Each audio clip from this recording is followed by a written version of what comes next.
সুযোগ সব সময় আসবে না, ক্রুশাল মোমেন্টে ক্লিক করতে না পারলেই আপনি গড়পড়তা। ঠিক যেমন মুস্তাফিজুর রহমান। লখনৌর বিপক্ষে শেষ ম্যাচে হিরো হওয়ার সুযোগ ছিল মুস্তার, সেটা করতে পারেননি তিনি। উল্টো 6 বলে 17 রানের টার্গেটে থাকা ম্যাচ তিনি শেষ করে এসেছেন 3 বল হাতে রেখে 19 রান দিয়ে।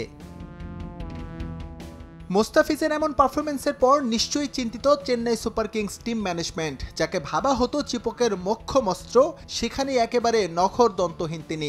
এই মাঠে এবার তার শুরুটা হয়েছিল উড়ন্ত, আর এখন তিনি ডুবন্ত। চিপকে ধারাবাহিকভাবেই গড়পড়তা হয়েছে ফিজের পারফরমেন্স, শুধু কলকাতার বিপক্ষে চেন্নাইয়ের 5 নম্বর ম্যাচটা বাদে। এবারের আইপিএলে 12 উইকেট শিকার করা মুস্তাফিজ চিপকে নিয়েছেন 9 উইকেট। 15.3 ওভার বল করে খরচ করেছেন 132 রান, যার শেষটাই তিনি দিয়েছেন 51। চেন্নাইয়ের ঘরের মাঠে মুস্তার ইকোনমি রেট 8.63। টি-20 বিবেচনায় এখন পর্যন্ত যা মানানসই। 1, 2, 3 ঢাকায় জমি জিতে নিন 100% ক্যাশব্যাক সহ 20 কোটি টাকার পুরস্কার। তবে শেষ ম্যাচের পারফরমেন্স বিবেচনায় এনে যদি টিম ম্যানেজমেন্ট মুস্তাফিজকে ড্রপ করে সানরাইজার্স হায়দ্রাবাদের বিপক্ষে আর চেন্নাই যদি জিতে যায়, তাহলে বলতে হয় এবারের মতো আইপিএল ক্যারিয়ার শেষ তার। কারণ ঋতুরাজের দল 1 মে পাঞ্জাব কিংসের বিপক্ষে যে ম্যাচটা খেলবে ওটাও হবে চিপকেই, আর এই ম্যাচের পরই ঢাকার বিমান ধরবেন ফিজ।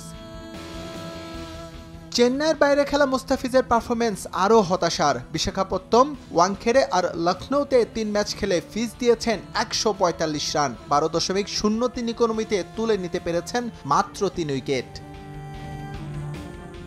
এদিকে মুস্তাফিজের মতো বাজে অবস্থা চেন্নাই সুপার কিংসেরও। এলএসজির বিপক্ষে হারে ওরা নেমে গেছে পয়েন্ট টেবিলের 4-এর বাইরে। প্লে অফের রেসে ফিরতে জয় ভিন্ন কোনো পথ খোলা নেই সিএসকের। পাশাপাশি পরবর্তী 6 ম্যাচের অন্তত 3টিতে জয় পেতেই হবে শীর্ষ 4-এ জায়গা ধরে রাখতে চাইলে।